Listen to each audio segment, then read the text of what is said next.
how your memory works during a period of learning. And I'm going to read a list of words, and I want you to try to remember them in order. Hello and welcome to the VO2 Lounge. This is episode 58 on heat acclimation and the Tour de France. Heat acclimation is a hot topic at the moment in sports performance, and on the biggest cycling stage of them all, the Tour de France, it's a crucial part of an athlete's training before the Tour. Videos from Lotto Dstny, Harry Sweeney of EF, and Dan Bigham with his hour record show how seriously pro teams take heat acclimation when preparing for racing in hot environments, whether that's inside a velodrome or whether that's climbing up a huge climb somewhere in France. Now, heat acclimation training, typically associated with preparing athletes for high temperature environments, has recently been suggested to offer potential benefits for performance in cooler conditions akin to the altitude training effect on sea level performance. This concept arises from documented physiological adaptations induced by heat acclimation, which could theoretically enhance aerobic exercise performance even in cool temperate conditions. Now, one of the key additions from heat acclimation is a reduction in oxygen uptake at a given power output, which suggests improved efficiency of oxygen utilization by the muscles. This can potentially translate to improved endurance performance and in aerobic activities in general. Now, additionally, heat acclimation promotes muscle glycogen sparing, meaning athletes can maintain glycogen levels longer during exercise, delaying fatigue, and lower blood lactate levels at a given power output are also observed post-heat acclimation, indicating improved lactate metabolism and potentially better endurance capacity. These are all key metrics. These are all the good little bits and gems of training that we normally get, and they are here being suggested that heat acclimation results in an improvement in this. Now, heat acclimation also leads to the expansion of plasma volume, which enhances cardiovascular function by improving blood circulation and thermoregulation. Now, enhanced myocardial efficiency and increased ventricular compliance contributes to better cardiac function on the whole, allowing for the heart to pump more effectively and, more efficiently, should I say. These adaptations collectively improve the body's ability to sustain exercise and recover effectively, suggesting that heat acclimation training may indeed confer benefits beyond just preparing for hot conditions. You can think that we essentially are boxes of heat when we're exercising. 75% of that is a waste product in the form of heat. So if you're pedaling at 250 watts, you're actually outputting 750 watts of heat, so a kilowatt in total energy expenditure. Now, the better you can manage that heat in the body and expel it in particular and stress the system as little as possible, clearly the better you're going to be able to perform. Now, while more research is needed to fully understand the extent of these benefits and their applicability across different sports and environmental conditions, the emerging evidence suggests that the notion that heat acclimation could potentially enhance aerobic exercise performance in cooler temperatures through its diverse physiological adaptations. Now, I made an episode on this 10, 15, 20 episodes ago, where it initially caught my eye because of the fact that people were putting it forward as a potential way of, for lack of a better word, training your blood as such, a bit like altitude training is doing, and whether it could be the poor man's altitude work. Now, the approach is somewhat similar to this episode, but obviously since that episode, you've got Lotto Dstny, Dan Bigham, Harry Sweeney, all have got videos up relating to separate things to some extent. Lotto Dstny, they're showing how the athletes go and do their long ride and then come back in, sit on a trainer for an hour to get some heat acclimation in general in the winter months. You've then got Harry Sweeney, who's doing it, not forcibly is the wrong word, but he is being added to his program in the form of hot water immersion, aka a bath at 40 degrees Celsius, to stress the body into adapting to the heat, but as preparation for the Tour, because obviously the Tour is at times in southern France in low speed conditions where you're going up a climb, poor ventilation, and you need to be well adapted to not cook yourself, whether that's on the flat or whether that's on a climb. And then Dan Bigham touches on it in the segment talking about his hour record, methods of dealing with the heat, because obviously the velodrome, very hot environment, it could be north of 25 degrees, and there's not exactly wind coming through that. It's an indoor environment. So the heat acclimation process, the method of it, and the benefits they incur. So let's go on with this episode, go through all the ins and outs of heat acclimation, some of the methods, and we'll just tie it to some extent to the Tour. It's not as such specifically a Tour episode. It's the Tour's on. Heat acclimation is key. Various sources are talking about how it is important. So let's go over why it's important and the methods that you can use to perform better at your next event if you are not going into it heat acclimated. So let's start with what is heat acclimation and so on and so forth. But the process involves exposing individuals to conditions that provoke substantial heat stress, typically achieved through exercise in elevated temperatures. So it could be just some kind of heat chamber. Now in a lab, it is actually a heat chamber for you as an individual. It could be a warmer room in the house. It could be a conservatory. It could be a sauna if you're lucky enough to have that at obviously a lower temperature set point than traditionally a sauna would be used for. But these adaptations are crucial for improving performance, not only in hot climates, but also in cooler environments, because you're expelling heat, as I said already, no matter the environment, and the better your capacity to do that, the better you're going to perform. Now, heat acclimation is obviously a versatile tool in an athlete's training. The physiological adaptations initiated by heat acclimation are pretty multifaceted and develop rapidly, which is one of the benefits of heat acclimation in general, why you're seeing it quite late on in athletes' programs coming into the hotter races. Now, within the initial 4 to 7 days of exposure, significant changes occur, such as expansion of plasma volume. This increase in plasma volume helps better maintaining fluid balance and supports cardiovascular function during exercise, essentially a buffer to dehydration due to the enhanced sweating that you're going to be doing and the losses of moisture through breathing as well. Now, enhanced fluid balance and improved sweating response, it enables the body to dissipate heat more efficiently, which is obviously critical for sustaining performance in prolonged periods. You can think your body has got not a hard limit, but it is going to start reducing your performance the closer you get to your kind of shut-off temperature, whether that's like 40 degrees, whether it's 41, whatever that is as a core temperature.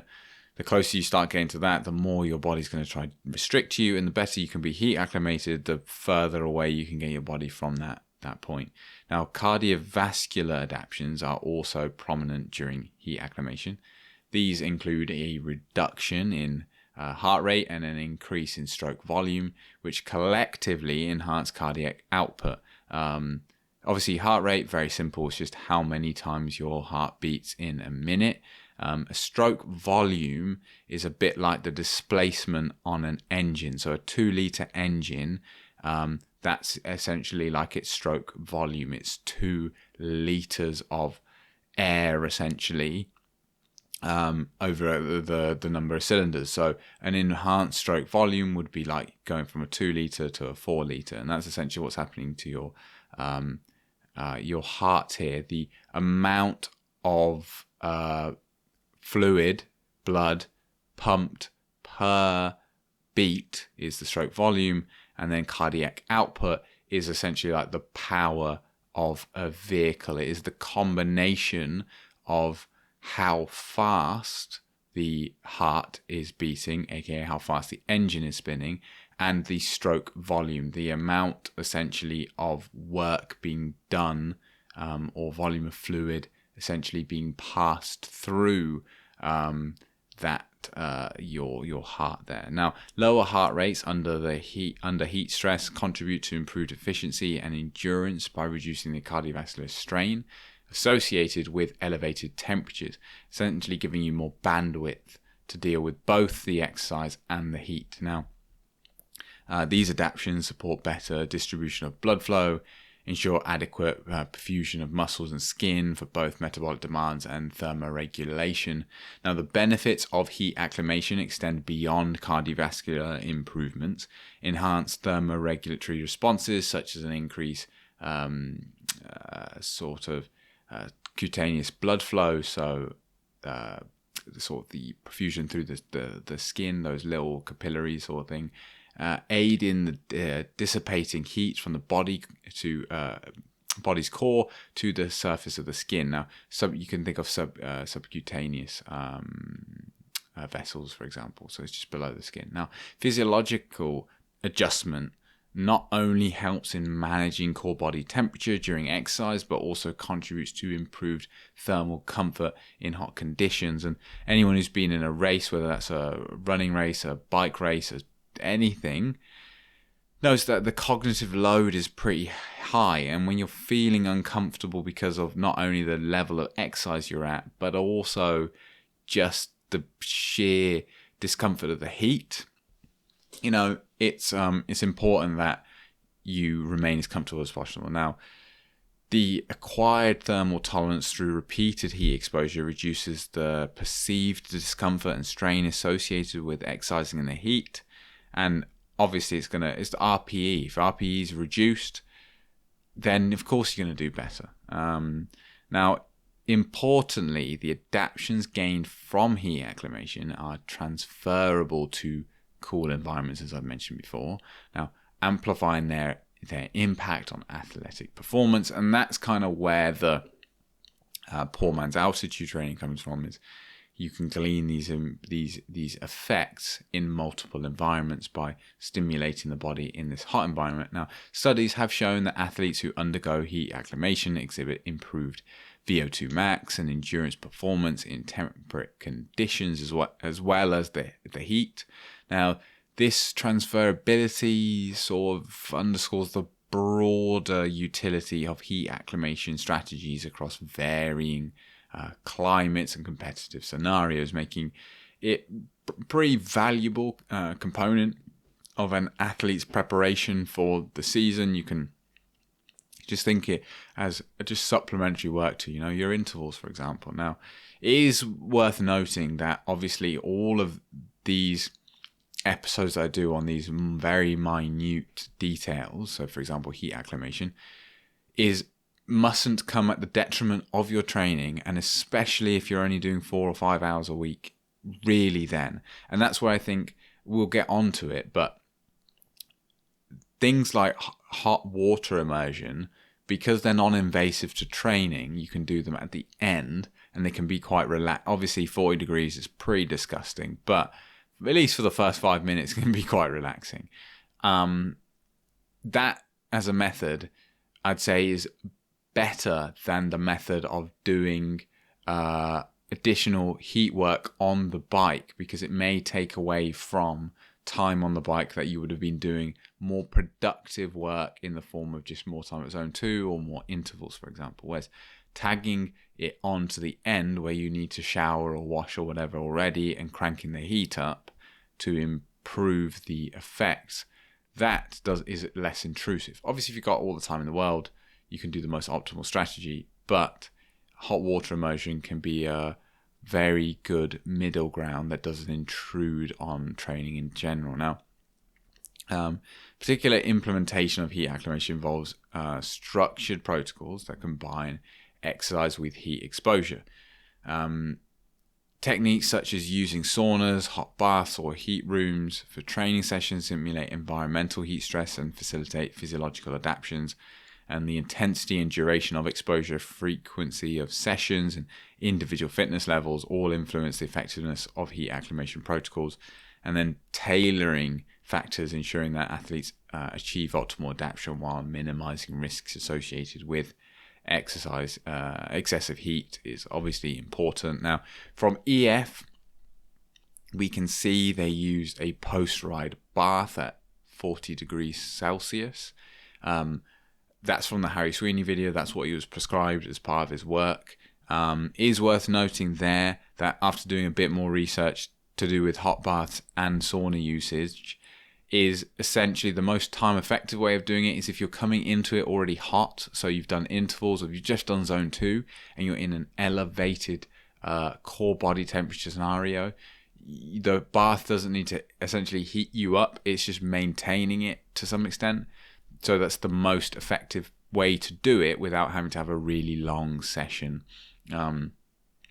Exact timings, to be honest, I think it's, to begin with, it looks like 20 minutes and you're building up to the point where maybe you could be spending 40. Obviously, if your life doesn't permit that and 20 minutes is forever the cap, then it's still inducing adaptions. And you can look at it as a bit like zone 2 where, you can do 60 minutes of zone 2 and obviously 80, 90, 100, 120 will be more beneficial. But if your life doesn't permit it, yes, you'll adapt into that ceiling, but it still, adaptions will occur for periods of time when the dosage isn't necessarily increasing. Lotto appear to prefer post-ride indoor session with no fan at a low intensity, talking like 50-55% of FTP, so basically zone 1. And Dan Bigham uses what is probably one of my favorite ideas I've seen for being on the bike and doing heat session,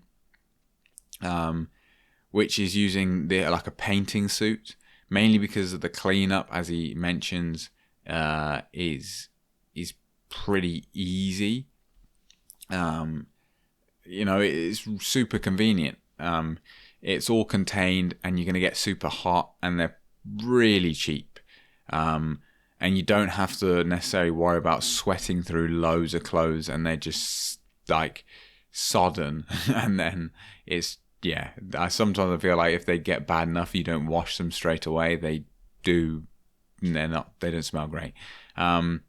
Now, Jesse Call from the Nero show mentioned his heat acclimation protocol probably years ago now, a couple of years ago. So I dug out the video to just get what it was. And his seemed to involve riding at what looked like a tempo effort, talking like just somewhere north of 75% of FTP until he reached about 90% of max heart rate, then holding heart rate in at roughly 85% of max at that zone 1 effort. So essentially the main difference here is you're accelerating the thermal stress, and then it's a really good example of what happens to you in the heat, where you can see on his video, I forget the exact numbers, but he's doing like a tempo effort which would never see him hit 185 beats, for example, on his heart rate, and then you're coming back down to a really low level that normally, if you do normal intervals, you'd really recover at, and the body just can't cool itself down to a normal level to reduce the heart rate at that pitifully low load relative to his maximum, for example. So that's why heat acclimation is important, to prevent that sort of thermal runaway of the body. An important note, which I've already mentioned, but it's worth mentioning again. The best advice that comes from the Lotto interview is, and can be inferred from the EF protocol, that is, the main block of training comes first. And for amateurs, probably best to use your time doing high quality training before worrying about any heat work. The reality is, because this adaptation will come over the course of a couple weeks, you probably left enough on the table anyway that just by maybe one race you suffer at because of the heat. But then by the time anyway, if you're able to then continue training 5 days a week, you're getting enough heat acclimation naturally through the fact that your environment has heated up. Sure, the situation is slightly or is different if you're saying going from the northern to southern hemisphere, or you're just going from a very cold environment to a hot environment for a race where you haven't got the luxury of passively becoming acclimated over a couple of weeks, and now you really need to forcibly induce the adaptions, whereby probably the best methodology would be to induce it through some kind of hot bath rather than reducing the effectiveness of your training. Although, again, looping back, the obviously active heat acclimation, so by doing work, seems to be more beneficial. You can again learn from specifically the video is Jessica's run into national champs, Aussie national champs, and you can see he adds the passive heat acclimation in the build up to essentially the 2 week sort of specificity taper kind of week, and in those 2 weeks you can use the active stuff, because in reality by that point your training isn't going to give you adaptions that quick, but the heat acclimation will happen that quickly. So you maintain your fitness, volume comes off a little bit, and you can do some heat acclimation. Maybe get 3 heat rides in to get your final little adaption, specificity, and then you go off to your hot event. But if you're just coming into the summer, have a couple hot baths, start stimulating things a bit early if you can. If not, it's probably no drama. You've probably got plenty of other races occurring. And essentially just look at your environment. How far away is your environment from the environment you're going to be exercising in, and how important is the race? Are you still building fitness into the race and after the race, or is this your peak, at which point you can warrant the sacrifice in the quality of training and focus on this final detail of heat acclimation? So although we kind of covered it, let's go into heat adaptions in more depth. Now, heat acclimation induces pretty profound physiological adaptions that significantly impact the body's ability to perform in the hot environments, as we've already stated. But one notable adaptation is the increase in blood plasma volume, which rises by approximately 5 to 7% during the initial week of acclimation. That's how quick these things are happening. Similar to plasma volume in exercise-induced increases, it's also a very quick adaptation. Now, this expansion, totaling about 2 or 3 litres, which is a lot of fluid, predominantly occurs within the first 3 to 4 days and is distributed across both extracellular and intracellular fluid compartments. This increase in plasma volume enhances overall hydration status and aids in maintaining cardiovascular function under heat stress conditions, essentially. And now, in conjunction with enhanced plasma volume, heat acclimation improves the body's fluid balance and mechanisms and regulation of thirst. Studies have shown that acclimated individuals exhibit a reduced time to intake drinking, consuming larger volumes per drink, and overall reducing voluntary dehydration by approximately 30%. So just, again, all resulting in a passive acclimation to the heat. Now, effective management of hydration is obviously critical, as dehydration can significantly strain the cardiovascular system and its function, now leading to challenges in maintaining blood pressure, cardiac output, and skeletal muscle blood flow during exercise in heat stress scenarios. Now, from a cardiovascular perspective, heat acclimation addresses the dual demands of exercise in the heat, adequately perfusing skeletal muscle for metabolism while facilitating heat dissipation through skin function. Essentially, the system needs to deal with getting heat out, but also while making sure that the muscles have ATP present to do the work you're asking them to do. Now, traditionally, it was believed that heat stress primarily increased skin blood flow at the expense of skeletal muscle perfusion. However, recent studies indicate that heat acclimation fosters adaptations that increase both skin and skeletal muscle blood flow, potentially mediated by metabolic thermal stimuli such as erythrocyte-derived ATP. Now, central to these adaptations is the improvement in cardiac output, regulation during exercise heat stress. Now, heat acclimation enhances cardiac or autonomic regulation, resulting in lower heart rate and increased stroke volume during submaximal exercise. So essentially, the heart is doing more work with every beat. Now, these adjustments are crucial for maintaining adequate tissue perfusion, reducing metabolic lactate production, optimizing respiratory compensation, and improving overall cardiovascular stability in conditions. That thermal runaway I was talking about earlier. Now, essentially, heat acclimation enhances the body's ability to manage physiological responses to heat stress more effectively. It's just becoming more acclimatized to all of this. Now, in terms of athletic performance, heat acclimation has been shown to increase VO2 max in trained individuals by 4 to 10% in hot conditions. Now, despite the benefits, acute heat stress can still lead to a reduction in VO2 max relative to temperate conditions, highlighting the challenge of managing aerobic capacity in varying climates.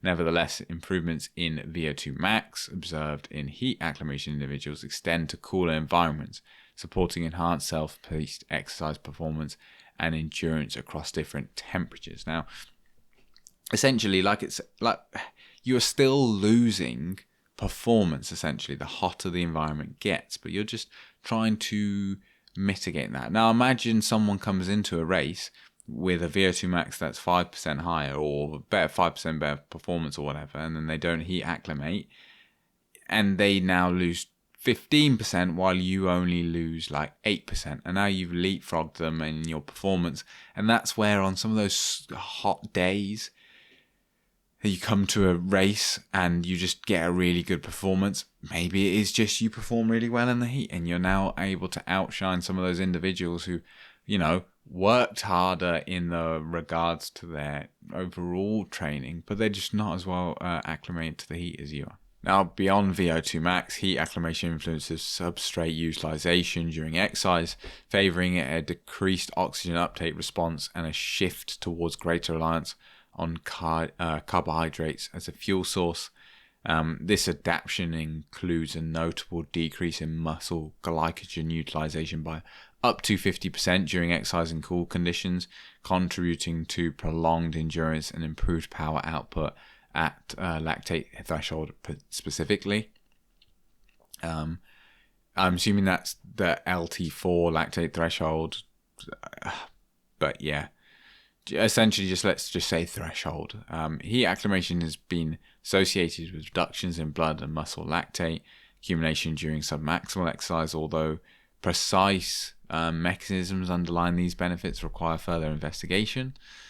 So essentially, you stroke volume, the effectiveness of the heart to pump out more blood, essentially, which is really, it's not necessarily that, it's just the fact that there's more fluid in your system, that 2 to 3 liters that it quoted.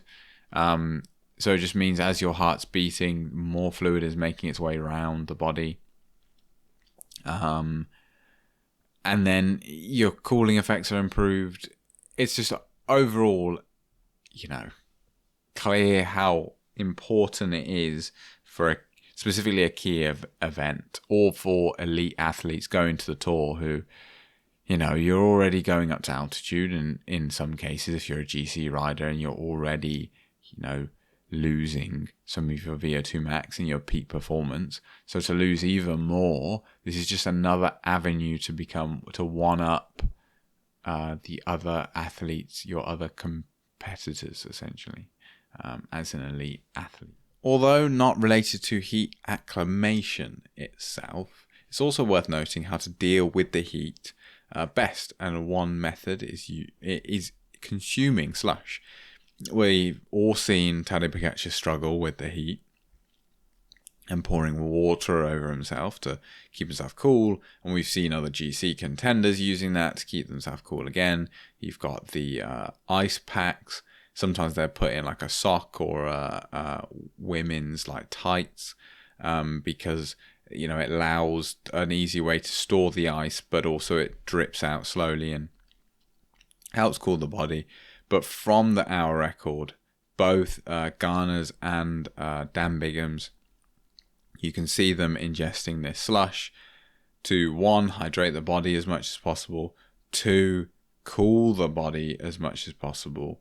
Now, yes, at the tour, is it going to be that easy to do? To be honest, if you're not going up a climb and you've come down it and you're still cooking, you can quite easily be given a bottle with slush in it and work your way through it that way. Just take the lid off, quickly ingest some of that and try and improve the cooling. And before, especially a TT, you can simply just be shoveling in slush, just like Dan Bigham was doing. And the same goes for an amateur, really. If you can get a way of reliably getting a pile of slush together, which obviously might be a bit awkward, but you go for your warm-up in a hot environment. You're not doing it on the rollers because don't want to get too hot. Come back and you can ingest the slush. But let's look at a bit of information on it, a bit of the studies. Now, ice slush ingestion is highly effective for rapidly and significantly lowering body temperature, making it a valuable method for athletes seeking to quickly cooling themselves during exercise. Now, the process capitalizes on the high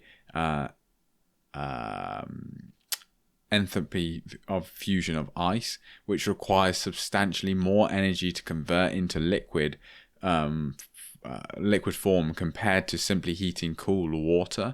This property allows ice slush to absorb heat from the body at a much faster rate than cold fluids alone, aiding the reduction of core temperature. There are potentially drawbacks associated with ice slush consumption. When ingesting the slush, thermoreceptors in the abdomen, they can trigger a response that reduces sweating regardless of skin temperature or environmental conditions. While this initially makes the athlete feel cool, it can hinder the body's natural cooling mechanism, which primarily relies on sweat evaporation. Now, this reduction in sweating may limit the body's ability to dissipate heat efficiently during exercise, particularly in warm environments or during prolonged exertion. I've heard the same for pouring water over yourself, that can be something that once you've started, you need to continue because of the interruption, essentially, of this sweat process. But I suppose if you've got one climb left, you come into a valley, you try get some slush in you, cool yourself down. Yes, it's more convenient to pour water over your head, but if you've got a calmer segment in a valley, this could be a real option. Or even if they just start handing out, like they do the gels. You as a child, you grow up, you got those plastic sort of thin films that are full of like this slushy stuff that you just squeeze out. If they bought a couple of those and just crushed them up, strapped them to bottle or whatever, you chug a couple of them and it'd probably go down well. I don't know. I'm just thinking myself of methods of doing it myself, whether you can buy a couple of them, put them in a container, maybe when you go out for your warm-up, take them out of the container, get them to defrost a little bit, crush them all up. Bob's your uncle. There you go. There you got your slush to rapidly cool yourself down after having got your initial warm-up and got everything turning over. Now, despite this concern, consuming ice slush before exercise when sweating has not yet begun has shown effectiveness in lowering core temperature by approximately 0.5 degree. Now, this cooling effect has been linked to improved exercise capacity and performance, especially in endurance activities like running and cycling, as well as intermittent sports. By delaying the rise in core temperature to critical levels that lead to exhaustion, ice slush can extend the duration athletes can perform at high intensity. This is why I think it's so it's critical for really a TT, especially. They're such short stages. You do your warm up. It's such a hot environment in a lot of cases. Maybe last year's tour where Tadej shelled a bunch of time, maybe that's partly to blame. It's the core temperature getting too high at the beginning and then there's no way of cooling after that point, essentially. Now, caution should always be exercised to avoid excessive consumption of ice slush, although Dan Bigham and Kana seem to consume a load of this stuff. But obviously, watch out now. Core temperature drops excessively. It may have adverse effects on performance and overall health.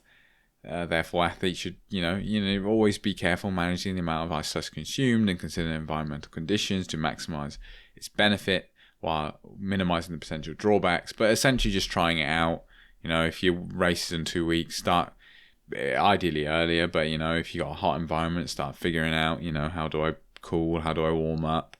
How do I That's one thing I've thought about doing an episode on is warm-up strategies. How do you keep them as short as possible? Do they need to be long? I don't know at this point. But that is hot and cold exposure. That is the methods that can be used not hot and cold exposure, heat acclimation. This is why it works, and these are methods to deal with it. But what's your takeaway from this? Are there any insights you've now got? Are you going to go off and watch the videos I referenced? The Harry Sweeney one's worth a watch. The Lotto Dstny one, also worth a watch. The Jesse Coyle one. As a whole, training philosophy is worth a watch.